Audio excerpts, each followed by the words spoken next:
누가복음 21장 5절부터 보겠습니다. 21장 5절. 어떤 사람들이 성전을 가리켜 그 아름다운 돌과 허물로 꾸민 것을 말하며 예수께서 이르시되 너희 보는 이것들이 날이 이르면 돌 하나도 돌 위에 남지 않고 다 무너뜨려지리라. 그들이 물어 이르되 선생님이여 그러면 어느 때에 이런 일이 있겠사오며 이런 일이 일어나려 할 때에 무슨 징조가 있사오리까? 이르시되 미혹을 받지 않도록 주의하라. 많은 사람이 내 이름으로 와서 이르되 내가 그라하며 때가 가까이 왔다 하겠으나 그들을 따르지 말라. 난리와 소요의 소문을 들을 때에 두려워하지 말라. 이 일이 먼저 있어야 하되 끝은 곧 되지 아니하리라.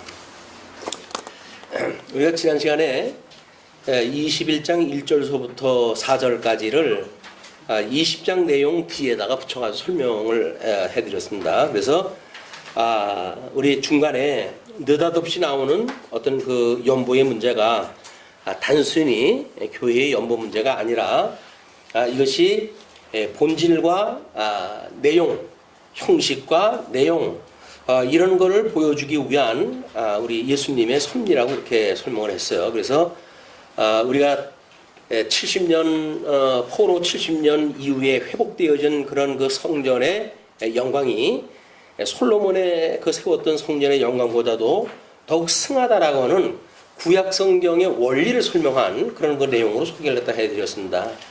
마찬가지로 우리 21장을 확인했다 할 때에 지금 예수님이 성전 무너질 것에 대한 예언을 하다 하시는데 세상 종말에 대한 거 이것이 겸하여 지금 설명이 되어지고 있기 때문에 많은 성경학자들이 혼란스러워하고 있어요. 어느 때까지가 예수님이 이야기했던 예루살렘 성전 훼손 때까지고 어떤 것이 종말까지인가 라고 하는 문제 때문에 그러는데 우리 주보의 그 맨 윗그림이 예수 그리스도의 초림과 재림에 관한 언약과 성취라고 이렇게 제목을 잡아서 소개를 했다 해드렸습니다. 우리 하나님이 구약 성경을 통해 가지고 언약했던 그 내용은 이제 이 모세 오경을 통해 가지고 하셨죠. 모세 오경을 통해 가지고 언약하셨던 내용은 나라를 통해 가지고 육적 선민 국가를 통해 가지고 이것이 이제 성취가 되어진다고 이렇게 이야기했어. 하나님은 언약대로 이루시는 여호와다라고 하는 걸 우리가 확인했다 했죠. 이 구약 성경, 이 구약 성경의 언약은 다시 신약 성경을 통해 가지고 성취 사건으로 이것이 이제 이루어지는데 신약의 성취의 사건으로 이거 소개가 되어지는데 여기에서 구약의 이런 육적 계시의 방법, 이 육적 계시의 방법은 예수님의 초림의 사건, 그래서 우리가 이걸 복음서라고 이렇게 이야기를 합니다. 복음서. 그래서 이 복음서를 통해 가지고 예수님을 통해 가지고 이거 성취가 되어져요. 우리가 영적으로 성취가 되어진다 이렇게 이야기를 했습니다. 그래서 이걸 모형적이라고 이렇게 이야기도 했고 이 모형에 대한 실체다 이렇게 해가지고 계시의 형식을 구분도 했거든요. 자 그러면 모세 오경에서 언약한 내용들을 보게 되면 내가 약속한 땅, 이 가나안 땅에 너희들이 들어가게 되면 그 이야기예요. 이 가나안 땅에 들어가게 되면 속히 너희들이 나를 버릴 것이다 이렇게 이야기한다. 하나님을 버리고 하나님을 버릴 것. 그리고 그렇게 했을 때 내가 너희를 열국에 흩을 것이다 이렇게 이야기를 했습니다. 너희를 흩을 것. 이거를 언약을 하셨고 그러나 세 번째 그러나 내가 너희들을 그냥 두지 아니하고 너희 마음을 다하고 뜻을 다하여 내게로 돌아오면 나는 너희의 하나님이 되어지고 이제 너희들은 나의 백성이 될 것이다 이렇게 약속했다 했어요. 그래서 이거 회복에 대한 걸 약속했다 했습니다. 그래서 우리 구약 성경의 이제 역사서를 배경으로 한 모든 선지자들의 이 예언 내용은 이 세 가지를 중심으로 해서 예언이 되어지고 있어요. 너희들이 이제 이렇게 하나님께서 너희를 흩어버리는 것, 현재의 모든 이런 그 상황들은 과거에 너희들이 불순종했기 때문에 그렇다. 그러나 하나님께서 너희들을 다시 회복해 하신다고 하는 약속이 남았다. 그러니 너희들은 마음을 다하고 뜻을 다하여 하나님께로 돌아가자. 라고 하는 것이 선지자들의 예언의 내용이었어요. 자, 이제 그런 구약성경의 언약대로 예수님에 대한 것이 모형적인 거를 우리 이제 이 복음서 실체적으로 이룰 때에는 예수님의 이 지상사역입니다. 이 지상사역. 예수님이 이 땅에 오셔가지고 하시는 그 일인데 이때에 이 구약의 언약되어진 대로 지금 예수님이 이루신다는 이야기거든요. 그건 우리가 예수 그리스도가 성취되어지는 내용으로 이렇게 이야기를 했어요. 그러면 우리가 본문에서 이야기하는 대로 예수님께서 이게 성전이 무너질 거다 이렇게 이야기했어요. 성전 회파에 대한 거를 이야기를 하니까 제자들이 묻기를 이 제자들이 어느 때에 또 징조는 뭡니까? 라고 이제 묻는 거예요. 이거를. 그렇기 때문에 우리는 이렇게 어떤 이 내용을 이루어진 형식의 내용을 그냥 문자적으로만 이해를 하게 되면 예수님이 이야기한 것을 쭉 길이 방향으로만 설명을 해나가야 돼요. 근데 예수님이 이야기한 건 그런 것이 아니라 구약의 언약을 성취한 사건이기도 하고 예수님이 지금 이 성전이 무너져야 될 거는 당신이 죽으실 것에 대한 이야기거든요. 요한복음에서는 너희들이 그 성전을 헐라 내가 사흘 만에 세우겠다 이렇게 이야기를 하심으로 해가지고 이 성전 회파의 사건은 첫째 예수 그리스도의 죽으심에 대한 이야기고 그 다음에 이게 역사적으로 성취되어지는 것이 주후 70년 완전히 예루살렘 성전 회파로 해가지고 역사적으로 성취가 되어져요. 그러나 이걸로만 끝나는 것이 아니라 이렇게 되어진 것은 나중에 장차 하나님이 지으신 모든 세계에 대한 심판, 우주적 심판에 이르기까지 이것이 확대되어지는 겁니다. 그러니까 예수 그리스도의 죽으심, 주 30년경에 있었던 사건이에요. 그러나 이제 그 얼마가 지나가게 되면 성전이 무너지고 이 이스라엘 백성들은 열방으로 이제 흩어질 거거든요.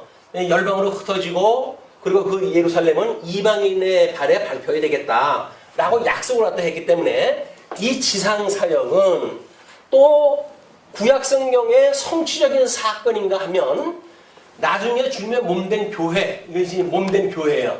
이 몸된 교회에 대하여 성취할 것을 이야기하는 언약의 내용이에요.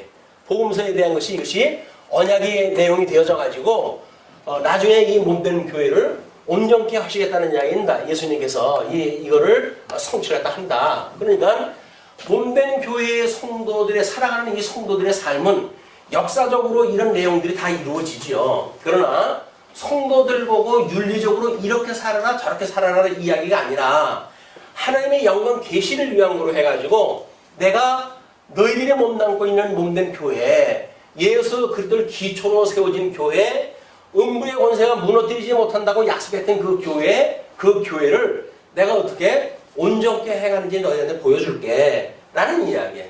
그러니까 이 몸된 교회에 살아가는 모든 성도들은 여기서 자발적으로 자기네들이 뭘 해서 인간적으로 성도로서 마땅히 해야 될 일들을 해서 하나님 나라가 이루어지는 것이 아니라 하나님께서 예수님께서 주님의 몸된 교회를 구약의 언약대로 온전케 하시기 위해 가지고 주님께서 이 역사를 하시겠다는 거예요. 그러니까 우리는 이 성경의 내용을 보고 주님께서 이렇게 이거를 온전케 하시는군요.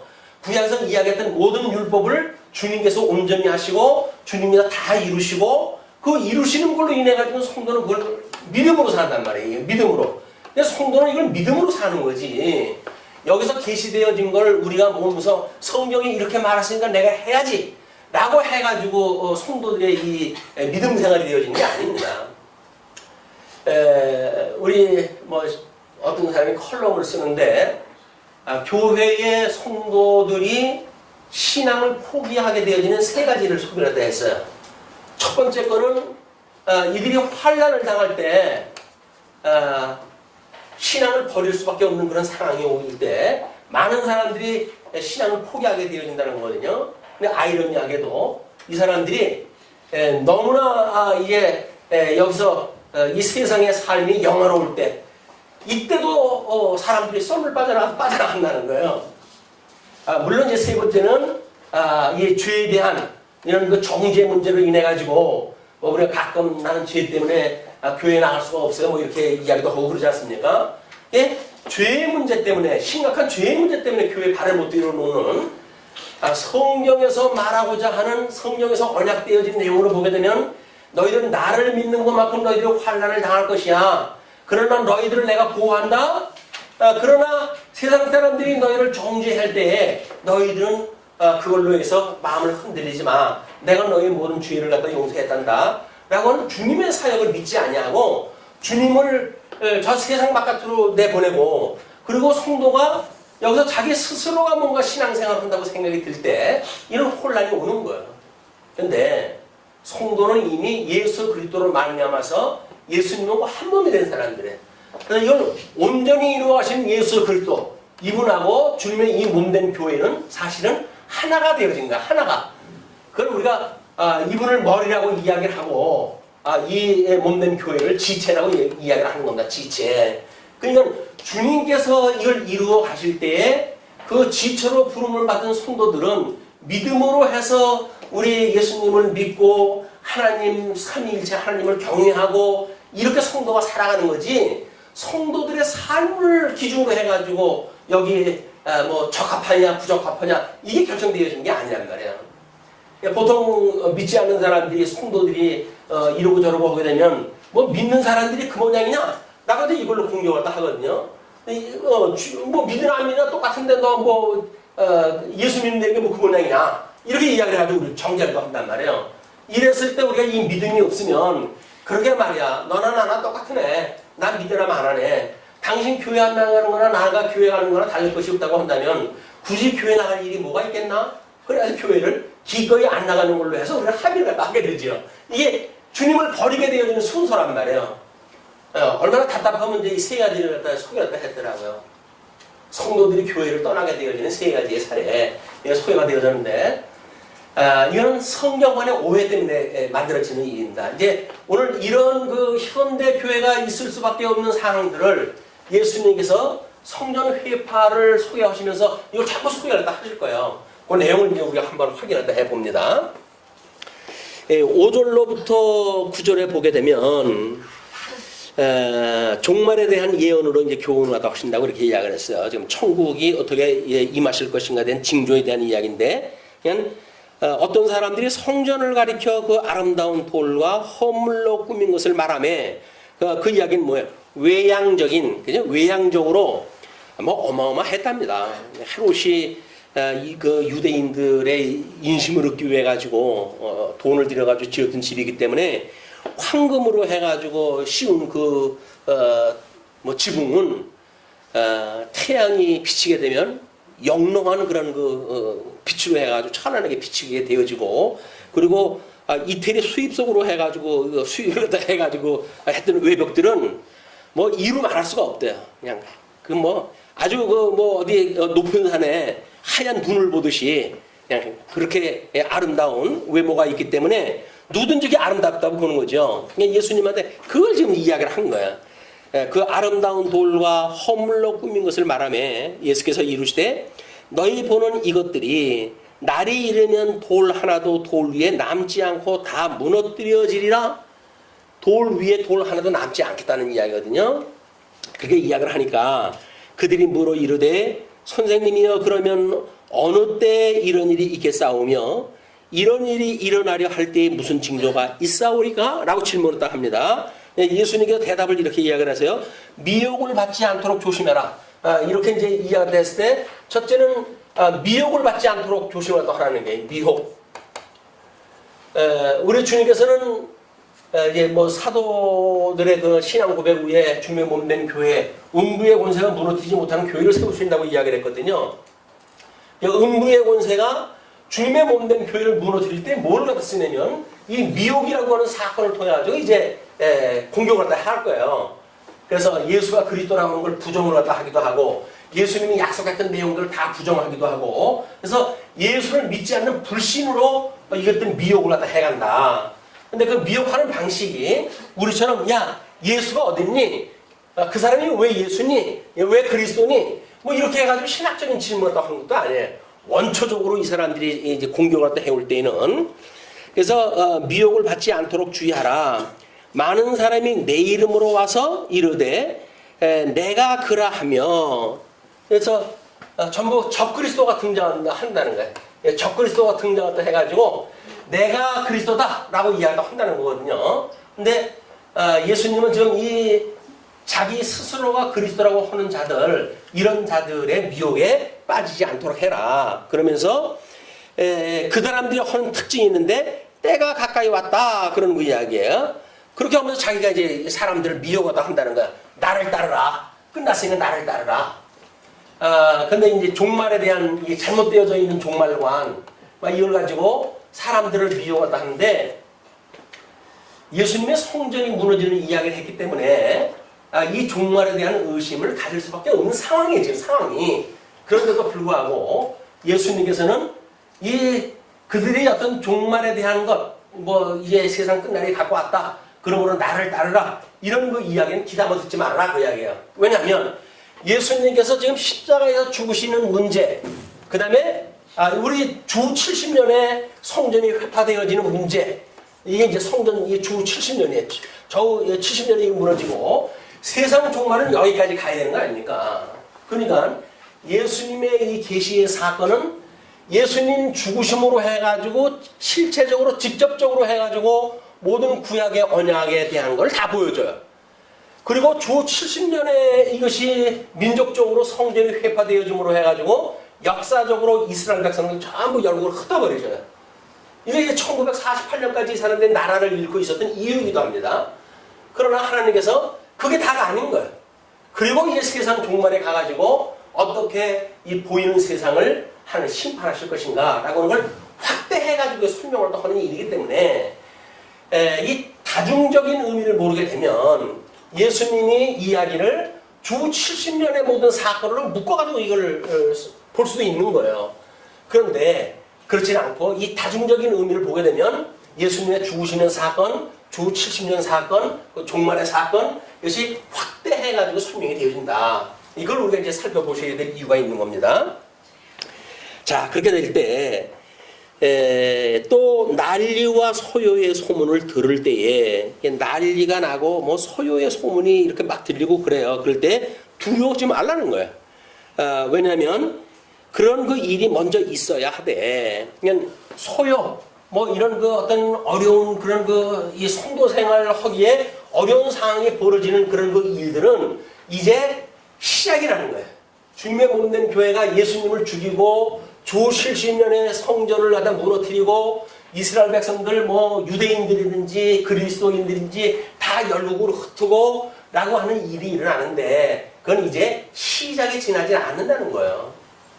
그러니 이때서부터 주님 재림을 보고 있던 사람들은 얼마나 답답할 겁니까? 평생을 예수님 재림을 바라보고 혹시나 이제 내 생에 뭔가 이 하나님의 위로의 손길을 갖다 보지 않을까 라고 하고 신앙생활을 했을는지 몰라요. 얼마 전 우리 다니 선교회라고 하는 데서도 그 사람들이 다니엘서를 잘못 풀어가지고, 다니엘서는 예수님 오시는 걸로 해가지고 모든 해석이 끝이 나야 되거든요.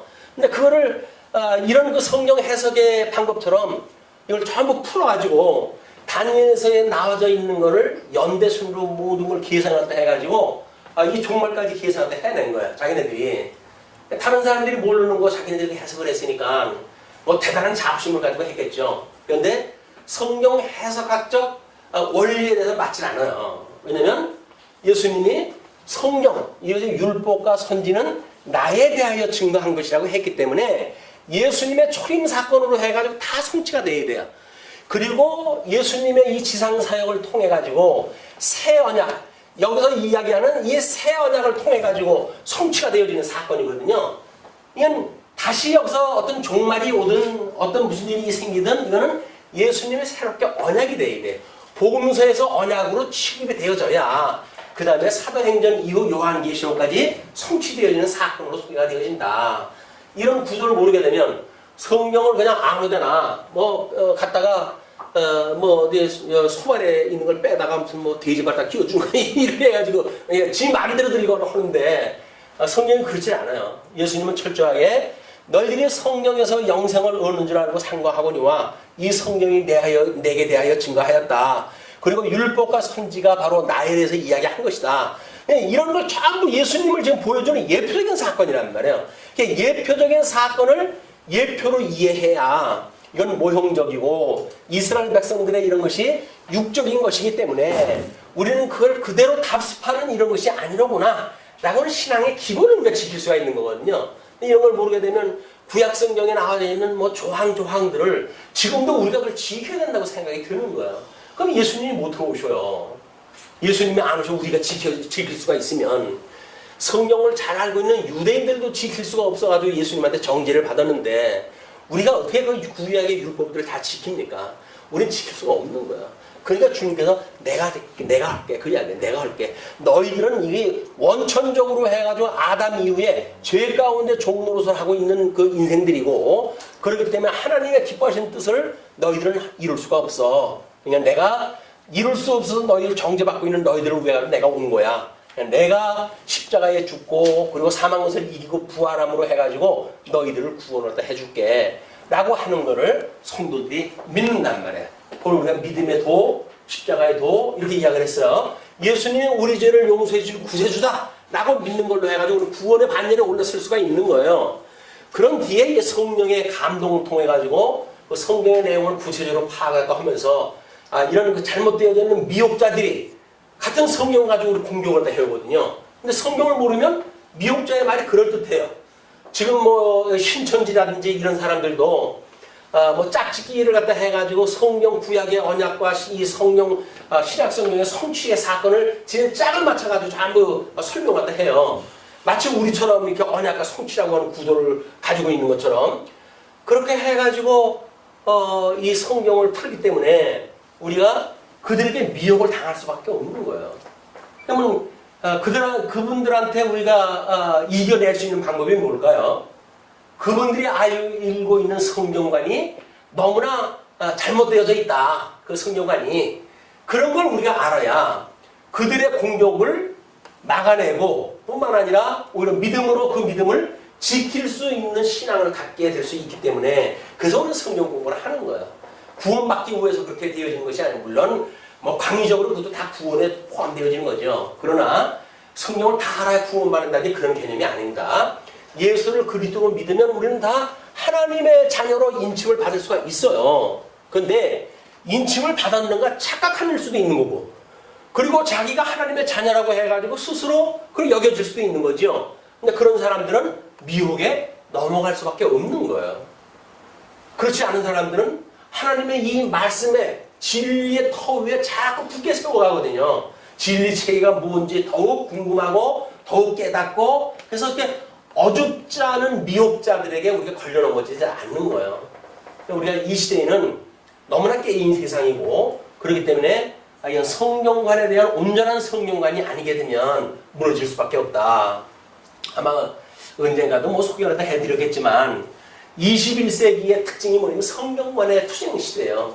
그래서 우리 19세기에 이제 자유주의가 등장을 해가지고 우리는 이 성경이 하나님의 말씀이라고 믿는 거 아닙니까? 이거는 성령의 감동으로 되어져 있는 것으로서 이거는 무한 진리의 말씀이다 라고 이야기하다 하는 것이 우리 개혁교회 정신이에요. 성경을 보는. 근데 자유주의자들이 등장을 해가지고 무슨 성령의 감동을 받냐 이 영감설이라고 이야기를 하는데 이게 뭐 성경을 가만히 보니까 이문서 저문서 짜깁게 해가지고 성경을 했던데 그게 무슨 성령의 감동으로 지어진 거냐 라고 공격을 갖다 해대기 시작을 해가지고 개혁교회가 몸살을 앓았어요. 그 자유주의, 합리주의적인 이성을 가지고 있는 인간들한테.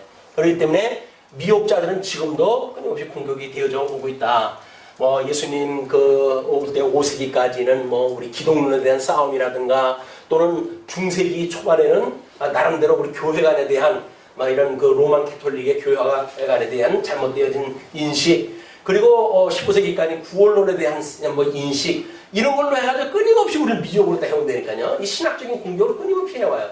그리고 1세기에 등장을 해가지고는 우리 성경관에 대한 공격이 아주 치열하게 공격을 해오기 때문에 성경 자체를 가지고 진리성이 확보되지 않는 이런 어떤 당위, 명제에 의해서 아니야 나는 성령의 감동으로 되어진 걸로 믿을 거야 라고 해가지고 소용이 없어요.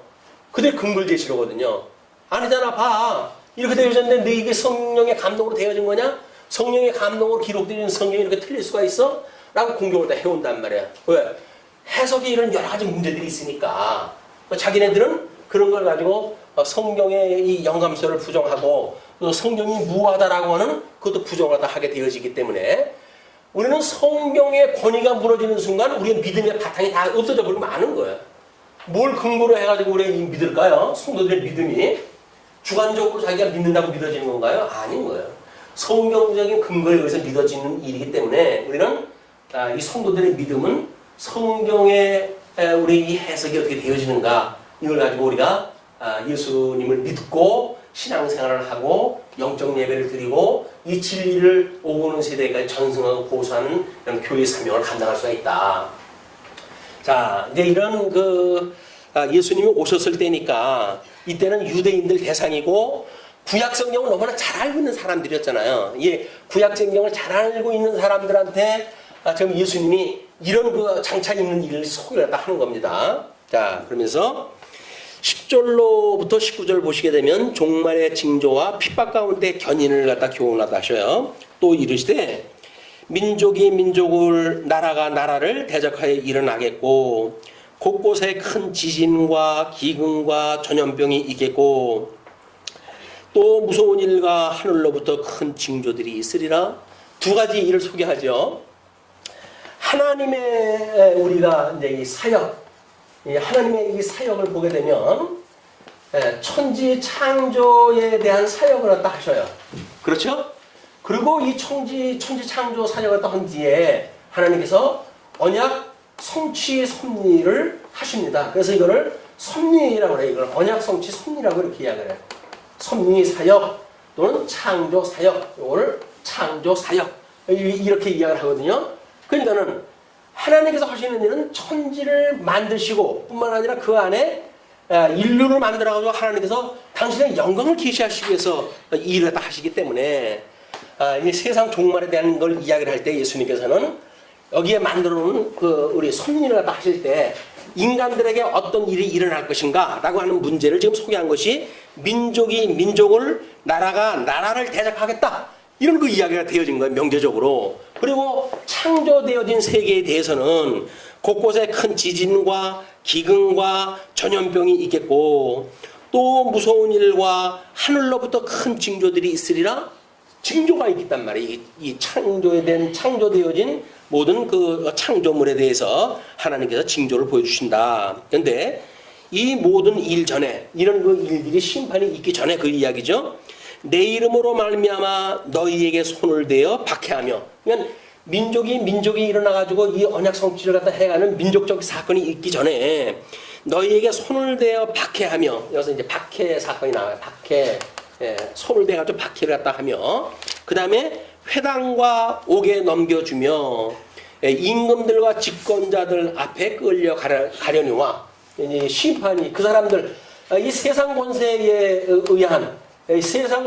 의한 심판이 이제 있을 걸 이야기를 해요. 그러나 이 일이 도리어 너에게 증거가 되리라. 이 부정적인 사건이 예수님께서 이렇게 언약하셨던 내용, 여기서 어떤 징조에 있어서 이것이 더욱 우리나라에 필요한 징조가 될 것이다 그 이야기예요. 왜 그러냐면 이 일이 도리어 너에게 증거가 되리라. 그러므로 너희는 변명할 것을 미리 궁리하지 않도록 명심하라. 구약 성경이 이렇게 되어졌지? 그러면 내가 이렇게 끌려갔을 때 내가 이러한 말을 이렇게 하리라. 그런 거 미리 각본 짜놓지 마라 그 이야기예요. 왜? 각본이 짠다고 하는 그런 그 이야기는 이 우주 만물의 섭리가 자기가 생각하는 어떤 그런 아주 일정한 원리에 의해서 작동이 되어져야 그런 작전이 짠 게 맞을 거 아니겠어요. 그러나 모든 상황, 모든 경우, 이 경우의 수가 이로 말할 수 없는 수예요. 알파고가 뭐 카제뿐만 아니라 5명 입신했다고 하는 그 선수, 바둑 선수들 5명이 모아가지고 도는데 게임이 안 돼요. 게임이. 알파고가 하는데도 그런 거거든요. 왜? 뭐 이쪽에 18줄, 이쪽에 18줄이니까 뭐 181인가 바둑돌 둘 자리가 그거밖에 없어요. 그런데도 불구하고 바둑 하나를 놓을 때의 경우수가 수없이 퍼지는 거예요. 수없이.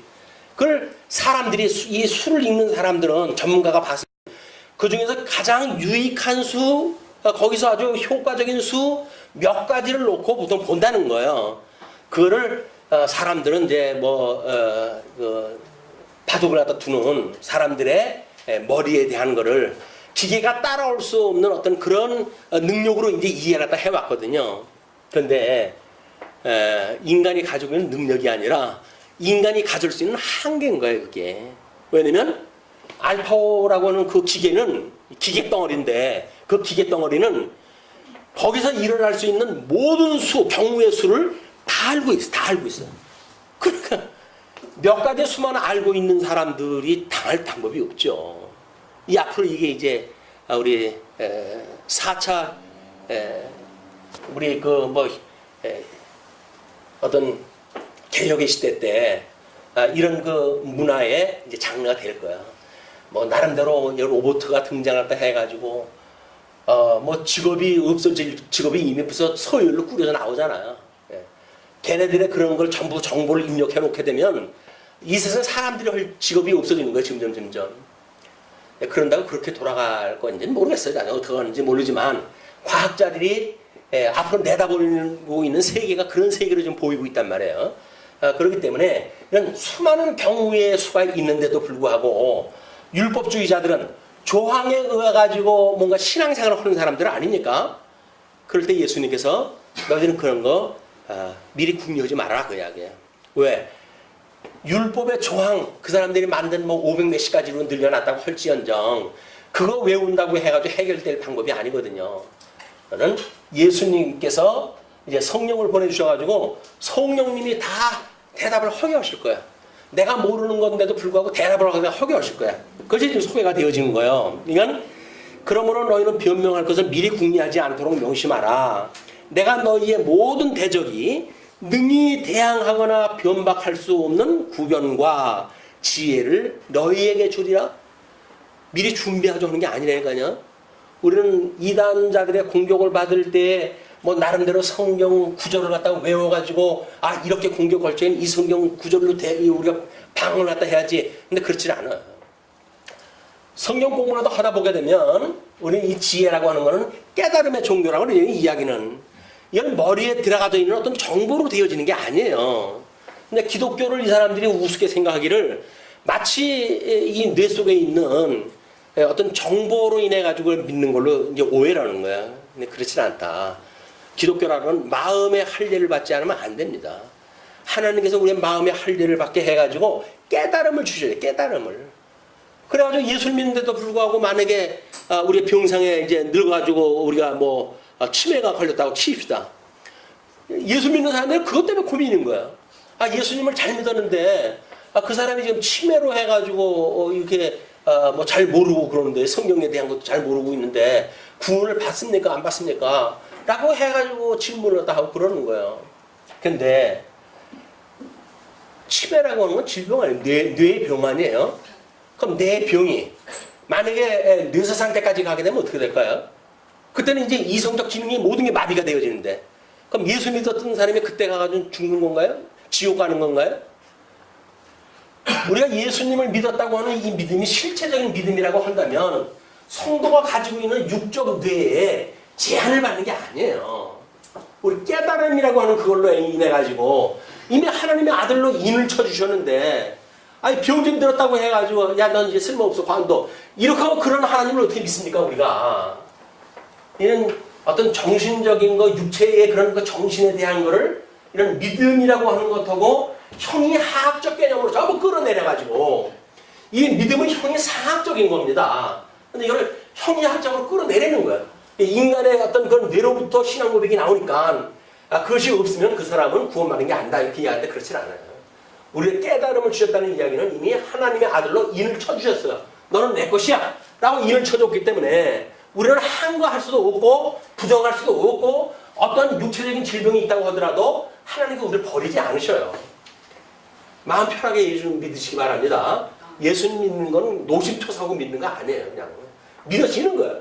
주님이 우리 예수님이 나의 대속주고 우리 예수님으로 인해 가지고 우리 하나님께서 우리 이마에 인을 쳐주셨고 너는 내 거야 라고 도장을 찍어줬다고 하는 믿음을 가지고 살아가는 거란 말이에요. 성경을 좀 모른다? 문제 그렇게 없어요. 성경을 모르는 거는 안 믿는 게 걱정이지. 근데 믿는 거는 도만 믿으면 되는데 도만 간단한 도만 믿으면 되는 거예요. 근데 이게 믿으면 사람이 변화가 만들어지는 거예요. 세상이 어떻게 설명할 수 없는 방식으로 해서 사람이 막 바뀌어져 가요. 그래서 이걸 세상이 감당할 수 없는 믿음이라고 이야기를 하는 겁니다. 자, 그러니까 우리가 이제 뭐 예를 들어 능히 대항하거나 변박할 수 없는 구변과 지혜 우리 주님께서 주신다는 거예요. 우리 주님께서 주시니까 미리 염려하실 거 없습니다. 아, 이거 내가 치매 걸리면 하나님 나를 못 가는 거 아니야? 이런 걸로 해도 고민하시면 안 돼요. 이 하나 지혜를 준다는 이야기는 머리에다가 입력시키는 것이 아니라 하나님께서 우리한테 놀라운 하나님을 깨닫는 그런 마음을 우리한테 주신다. 그런 그 이야기입니다. 자, 그리고 심지어 부모와 형제와 친척과 벗이 너희를 넘겨주어 우리는 부모 형제라고 한다면 끔찍하게 생각을 하잖아요. 이 혈육관계, 이 혈육관계에 대해서는 끊을래야 끊을 수 없는 철비다 이렇게 이야기를 하지 않습니까? 근데 우리 이제 이 구약 성경에서는 심각한 어떤 그런 포로 가운데 먹거리가 없을 때 심지어 자식을 잡아먹는 사례를 갖다 소개를 갖다 해드려요.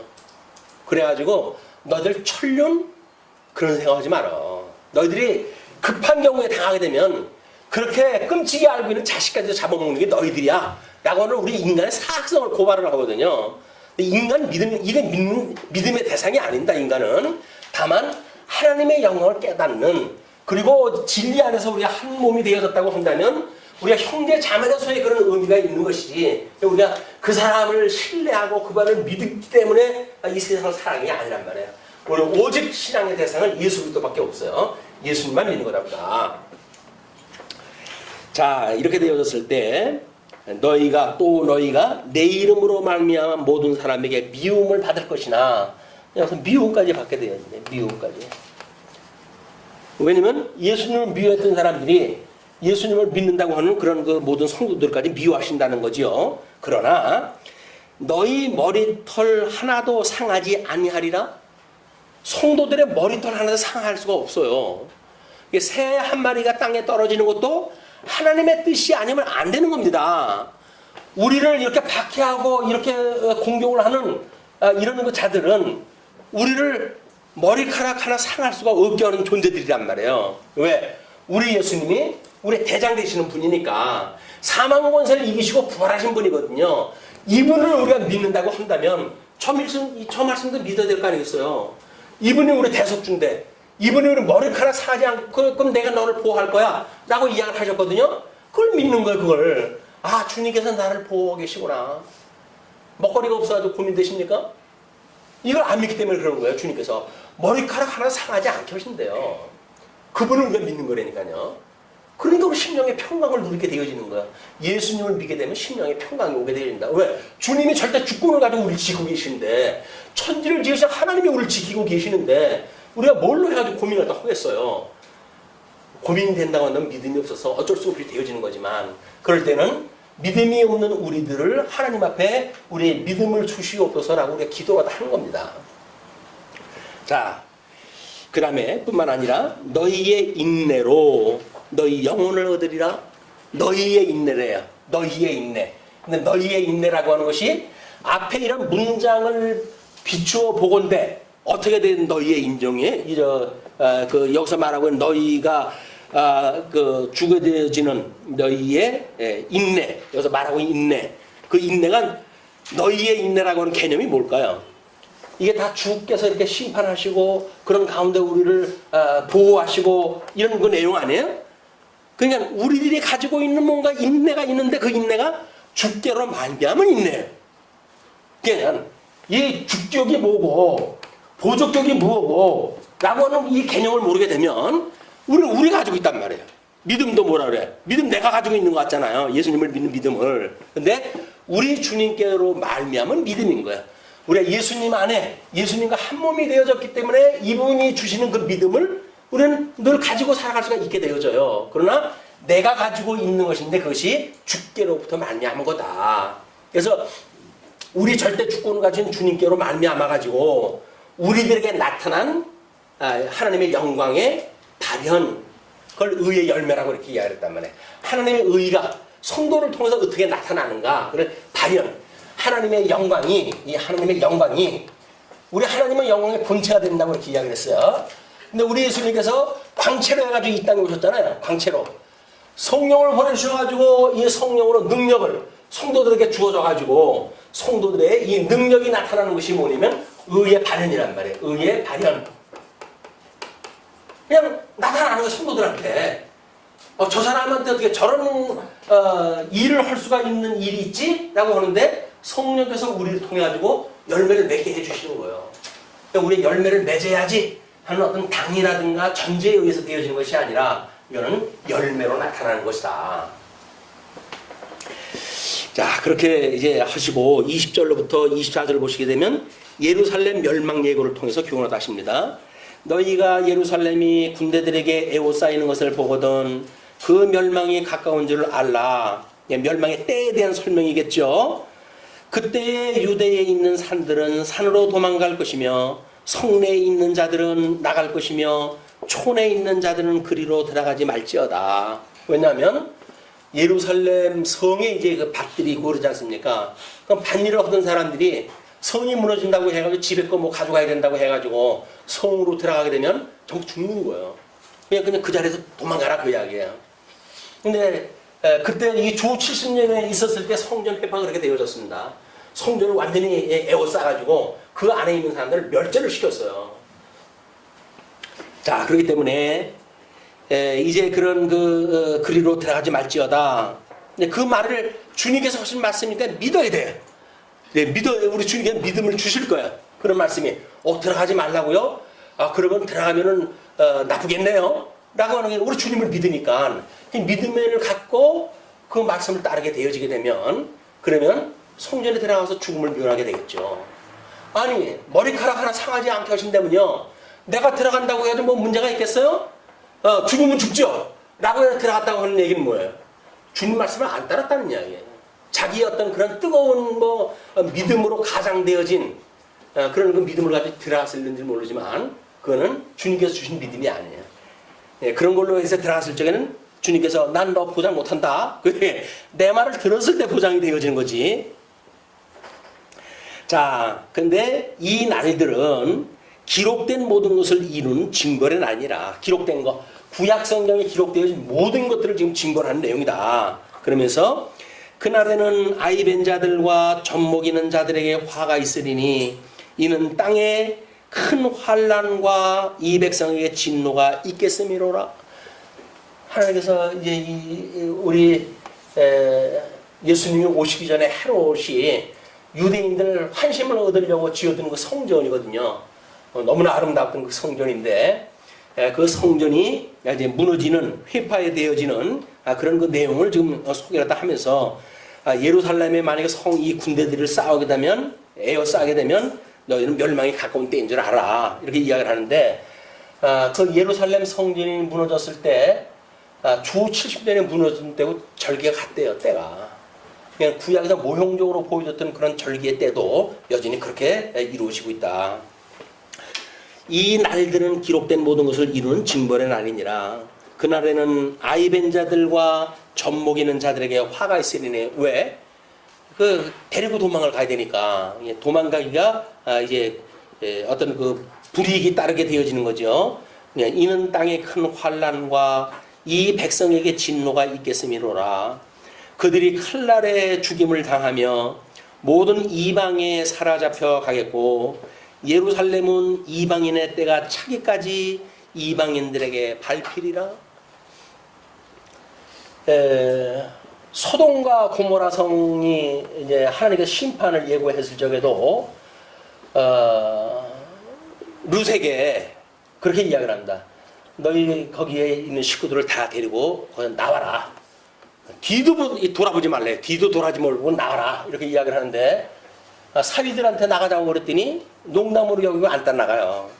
그리고 이제 룻과 아내와 두 딸하고 네 식구가 이제 여기를 탈출을 왔다 하는데 롯의 아내가 두고 온 것 때문에 미련이 생겨가지고 뒤돌아보는 바람에 소음기둥이 되고 결국은 두 딸하고 아버지하고만 탈출하다 하게 되어져가지고 소돔과 이 고모라 이 사건으로 인해 가지고 모압과 암몬이라고 나라가 만들어진 배경이 되어지는 거거든요. 모형적으로 보여줬던 사건이 뭐예요? 예수님께서 뒤도 돌아보지 말고 나라 그 얘기예요. 구약에 이렇게 예표로 보여준 것이 너희들한테 지금 이루어지고 있으니 너희들은 그거에 따라서 도망가라. 그런 그 이야기입니다. 그리고 그 성전은 이제 이방인 때에 차기까지 이방인들에게 밟히리라. 그래서 유대인들은 지금도 이방인들의 밟히고 있는 이 예루살렘 성을 회복을 갖다 하려고 지금 애를 쓰고 있는 거예요. 그렇게 되면 자기네 때가 온다고 생각도 하고 있는데 아직 때가 안 됐어요. 때가 안 됐기 때문에 그 일이 된다고 해야지 이 일이 될 문제가 아닙니다. 자, 1월 성신에는 25절 33절까지 인자의 오실 예고를 이렇게 이야기를 하는데 1월 성신에는 징조가 있겠고 땅에서는 민족들이 바다와 파도의 성난 소리로 인하여 혼란한 중에 공고하리라. 사람들이 세상에 임할 일을 생각하고 무서워함으로 기절하리니 이는 하늘의 권능들이 흔들림이로라. 하나님께서 이런 그 심판의 역사가 했을 때 징조로 인해 가지고 이 하늘의 권능들이 흔들리겠다 그런 그 이야기죠. 이런 일들은 과학이 발달하면 하는 것만큼 지금 진행되어지고 있는 거예요. 우리 인류는 과학을 발달시켜가지고 인류의 번영과 뭐 평화를 구축을 갖다 한다고 그러는데 그렇지는 않습니다. 인간이 머리 쓰는 건 전부 바벨탑 사건이에요. 바벨탑 사건으로 해서 끝내 하나님의 이 끝날 심판에 이르기까지 하기 위한 작업들이에요. 그걸로 하게 되면 무인 요즘은 뭐 이제 무인 자동차가 뭐 이제 실용화 되어지고 공중에 드론으로 해가지고 축구 경기처럼 그것도 이제 하고 그러더라고요. 드론으로 세상이 기계들로 해가지고 장난치는 이제 세상이 오게 되어지는데 이것이 마지막을 향해 가는 모습들이다. 처음에 바벨탑을 쌓을 때 인간은 하나님이 되고자 해가지고 그걸 흉내내기 시작을 했거든요. 지금은 와가지고는 기계 보고 자기 흉내를 내래. 인간들이 자기 흉내를 내래. 모든 기계를 만들어가지고는 인간화를 갖다 만들어가는 인간화를. 인간이 이제 타락이 됐을 적에는 인간이 하나님화 하려고 노력을 했는데 과학이 발달하다 보니까는 이제는 기계를 가지고 인간화를 이제 꿈꾸고 있는 거예요. 그러면 인간은 뭐예요, 이제? 기계를 자기 마음대로 조작했다 하니까 하나님 자리에 자기네들이 올라가 있는 거 아닙니까? 결국은 바벨탑 사건의 진수가 지금 이 현상에서 지금 이루어지고 있다. 자, 그런데 그때의 사람들이 인자가 구름을 타고 능력과 큰 영광으로 오는 것을 보리라. 마지막 날 이제 예수님이 이방인 때가 끝이 나고 유대인들의 마지막 때를 다시 하나님께 주신다고 그랬죠. 그래서 그 유대인들이 때가 이제 오게 되면 민족적 회개를 하게 되어지고 그렇게 되어지면 이방인의 때는 끝이 나요. 그때 우리는 믿을래 믿을 수도 없는 때가 돼요. 그리고 유대인들만의 믿음의 시대가 이제 오면서 예수님이 제 이름을 갖다 해가지고 이 모든 그 세상을 심판을 갖다 하러 제 이름을 갖다 하신다. 요한계시록 때 이제 그건 자세히 공부하게 되어집니다.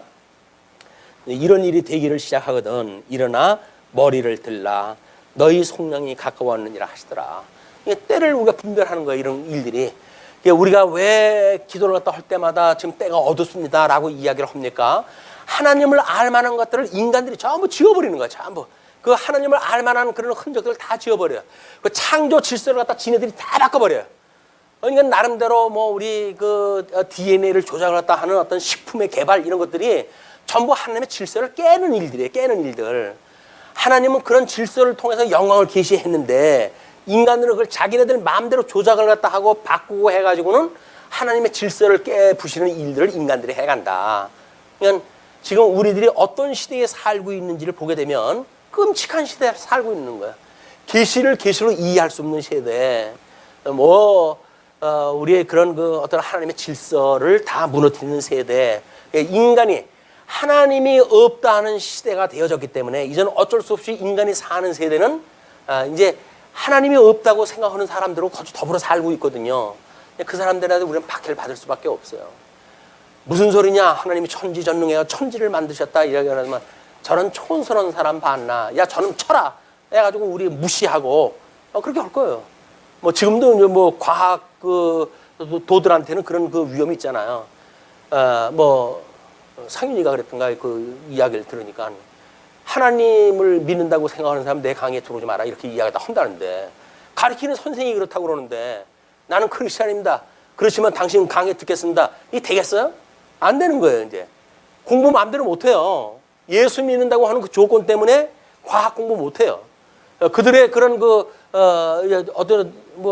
그들이 만들어가는 세계로부터 우리는 도태될 수밖에 없는 거예요. 이것이 우리가 불이익을 하나님께 이미 다 디자인을 다 해놓은 겁니다. 예수님을 믿기 때문에 그런 그 박해가 있을 수밖에 없는 것이다. 그래서 이제 그런 그 일 때문에 29절 이에 비유로 이르시되 무화과 나무와 모든 나무를 보라. 싹이 나면 너희가 보고 여름이 가까운 줄을 자연이 아나니. 자연 질서란 말이에요. 자연 질서. 우리 뭐 여기 집에서 교회까지 오는데 그 저수지 옆에다가 장미를 갖다 쭉 심어놨거든요. 뭐 겨울에는 다 마른 가지로 해가지고 죽은 것 같은 그 가지들이 어떻게 탐스럽게 그 꽃을 피우는지 모르겠어요. 누가 뭐 봐주는 사람, 뭐 차로 지나가는 사람들이기 때문에 그렇게 예쁘다 하는 사람도 별로 없어요. 근데 때가 되면 그렇게 펴요. 예. 그래서 거기 지나가는 내가 참 너도 때를 따라가지고 이렇게 어떻게 하나님 질서를 따라서 잘 맺었냐. 이래가지고 칭찬을 제가 가끔 해주죠, 저는. 그걸 걸어가지고 이제 지나오니까. 차 타고 가는 사람들이 그거 보이긴 합니까? 그냥 지나가죠. 훌쩍 지나가지. 예. 하나님이 만들어 놓은 자연 질서가 얼마나 소중한 건지 우리가 그 자연 훼손을 통해 가지고 우리 자연 환경이 무너지는 걸 보고 우리는 그걸 깨달을 수가 있는 겁니다. 그걸 자연이 알 수가 있대요. 이와 같이 너희가 이런 일이 일어나는 것을 보거든 하나님의 나라가 가까이 온 줄로 알아. 이런 자연 현상이 깨지고 인간들이 하나님을 대신하고 또 그 인간 그 자리에는 기계들이 대신하고 이런 시대가 오게 되면 그게 말세인 줄 너희들이 알고 그걸 알아봐라 그 이야기입니다. 그래서 내가 진실로 너희에게 이르노니 이 세대가 지나가기 전에 모든 일이 다 이루어지리라. 여기를 보고 지금 예수님의 설명은 당신이 죽으실 것, 주 70년 성전이 예루살렘 성이 무너질 것, 그리고 세상 심판까지 다 이야기했다 했잖아요. 그리고 이 이야기를 했다 하실 때 이 세대가 지나가기 전에 다 이루리라 이렇게 이야기를 했단 말이에요. 그럼 이제 해석하자 되는 문제가 생기겠죠. 그럼 그게 이때까지란 말이냐, 아니면 이때까지의 이야기냐, 이런 것 때문에 이제 해석에 여러 가지 나름대로 해가지고 분분한 거예요, 이제 의견들이. 그러나 예수님은 상식적으로 지금 주 70년에 이 성전이 회파되어진다는 것은 우주적 종말이 있을 것을 보여주는 증표예요, 이게. 예표를 보여주는 거예요. 그럼 이걸 보게 되면, 이것이 이루어진 걸 우리가 믿게 되면, 이건 자연히 이루어질 걸 믿지요, 우리가. 성경의 요구까지만 기록이 되어졌잖아요. 그 다음에 이 우주적 종말은 요한계시록에 예언으로 되어져 있단 말이에요. 그러니까 이 요한계시록에 있는 예언의 내용을 믿지 않으면 우리는 그러면 세상 종말을 믿지 않는 겁니까? 아닌 거예요. 예수님이 약속했던 주 70년에 이런 사건을 놓고 봤을 때 우주적 종말은 필연적이로구나. 이걸 우리가 알 수가 있는 거거든요. 그러니까는 예수님께서는 지금 이 세대가 다 지나가기 전까지 그거는 주 70년의 그 사건을 지금 지시를 갖다 해가지고 한 이야기예요. 이때 이걸 보게 되면 이걸 알 수가 있으니까. 인자가 오리라 해놓고 그 뒤에 설명을 했기 때문에 재림까지 가도록 설명이 돼야 된다라고 하는 거는 그렇게 그냥 억지로 부담 가질 거 없어요. 예수님이 지금 뭘 가지고 이야기를 했는지를 보면 되니까. 천지는 없어지겠으나 내 말은 없어지지 아니하리라. 없어지지 않죠? 예, 이게 처음에는 성경 기록으로 해가지고 예루살렘이 다 무너지고 뭐 이래가지고 유대인들이 싹 뿔뿔이 흩어지고 이래가지고 이제는 예수 믿는 사람들이 끝인가 보다 했는데 95년경에 성경이 완성되어져 가지고 성경을 없애려고 하는 수많은 시도들이 있어 왔잖아요. 그럼에도 불구하고 성경이 없어지질 않아요. 근데 그걸 보게 되면 종말의 땐 건 뭘 또 예표로 보여주는 걸까요? 마찬가지예요. 이때는 이 해 아래 것들이 다 땅에 불타가지고 없어질 거 아닙니까? 그럼 성경도 이제 그때는 없어져요. 그렇다고 해가지고 말씀이신 그 말씀이 없어지는 건 아니잖아요. 하나님 말씀이 없어지는 건 아니다. 그냥 점점 광의적으로 그 범위를 확대시키는 그런 의미를 찾지 못하게 되면 우리는 말씀이 없어진다 그러면 이때의 이야기인데 또 주 70년의 사건을 설명하면서 또 무슨 뭐 말씀 천지는 다 없어진다고 이야기다 하냐 이렇게 이야기를 해가지고 성경 해석에 상당한 그 오류가 오게 되어지는 겁니다. 자, 끝으로 34절로 38절 깨어 있을 것에 대한 교훈을 하시죠. 너희는 스스로 조심하라. 그렇지 않으면 이런 주의를 다 하시고 어떻게 보호하실 것 이런 걸 다 약속을 다 하시고 그 다음에 이제 주의할 걸 이야기를 하시는데 너희는 스스로 조심하라. 그렇지 않으면 방탕함과 술 취함과 생활의 염려로 마음이 둔하여지고 뜻밖의 그날이 덕과 같이 너에게 임하리라. 이거예요. 근심 걱정. 아이고 청년 실업이 지금 얼마나 많은지 이렇게 어렵고 환란의 때가 지금 왔다 하고 해가지고 난리들이 나고 그러잖아요. 때로는 어떤 사람이 그렇게 표현을 하더라고요. 세계 중에서 대한민국처럼 화장품 많이 쓰는 데가 없대네요. 대한민국에서 세계에서 대한민국 사람들처럼 많은 신발을 가지고 있는 사람들이 없대요. 대한민국 사람처럼 옷을 많이 가지고 있는 사람들이 없대요. 대한민국 사람들처럼 먹거리에 치여가지고 사는 세계가 없대요. 그럼 뭡니까 지금 대한민국은? 최대 호황을 누리고 있는 거예요 지금 사람들은. 물론 경제는 어렵다 저쩌다 하지요. 근데 생활의 어떤 상태를 보게 되면 단군 이래가 아니라 세상이 만들어진 이래, 아마 로마 때 그런 일이 있었는지 모르겠어요. 먹고 귀하고 먹고 토하고 또 먹고 그렇게 했다고 그러니까. 근데도 그때 그 문화가 지금 보면 뻔한 거 아니에요? 그게 우습잖아요 우리들이 볼기에는. 우리들의 이 대한민국의 상태가 어떠한지 우리가 이 놀라운 부요의 때를 어떻게 해석할 것인가. 야, 예수 믿었기 때문에 우리 하나님이 우리나라에 복을 주어가지고 잘 먹고 잘 살게 했다라고 해석이 되어지게 되면 그건 오류예요. 이거는 저주에 가까운 일입니다. 저주에 가까운 일이에요. 때를 분별할 수 없도록 하나님께서 우리의 눈을 취하게 한다니까 술에 취하게 하고 세상의 어떤 향기에 취해가지고 위기인지 뭔지를 몰라요 이게. 근데 지금 위기입니다. 위기. 아까 예배 전에 뺑뺑뺑 하면서 지나가는 소리 들렸잖아요. 지금 도처에서 사람들이 죽어가고 있고 지금 그래요. 위기예요. 근데 내 눈에 안 보이니까 내 가까운데 그런 위험이 없으니까 우리는 평안의 시대를 살고 있다고 생각이 들지만 그렇지는 않다. 수많은 사람들이 죽어가는 시대에 우리가 극적으로 하나님의 은혜로 좀 붙들려 살아가고 있는데 우리는 우리 주변에 그런 화를 별로 모르겠는데 나만 지금 잘 사는 것도 아닌데 이렇게 생각이 든단 말이에요. 당연병에 걸리게 되어 있는데 그렇지는 않다. 우리는 하나님의 적극적인 은혜, 이 견인의 은혜 가운데 우리가 이런 은혜를 지금 잊고 살아가는 것이다. 그러니까 때를 분별할 수 있다고 하는 그것도 하나님께 주신 지혜예요. 우리 하나님의 그 지혜를 따라서 살아갈 수 있도록 기도가 필요한 때입니다. 그리고 이 날은 온 지구상에 거하는 모든 사람에게 임하리라. 이러므로 너희는 장차 올 이 모든 일을 능히 피하고 인자 앞에 서도록 항상 기도하며 깨어 있으라 하시니라. 쉬지 말고 기도해라. 그래. 쉬지 말고 기도해라. 예수께서 낮에는 성전에서 가르치시고 밤에는 나가 감람원이라 하는 산에서 쉬시니 모든 백성이 그 말씀을 들으려고 이른 아침에 성전에 나아가더라. 그 말씀을 들으러 성전에 모이게 되어지는데 오늘 성전 대신 예수 그리스도 앞으로 우리가 왔잖아요. 왜? 이 말씀 들으려고.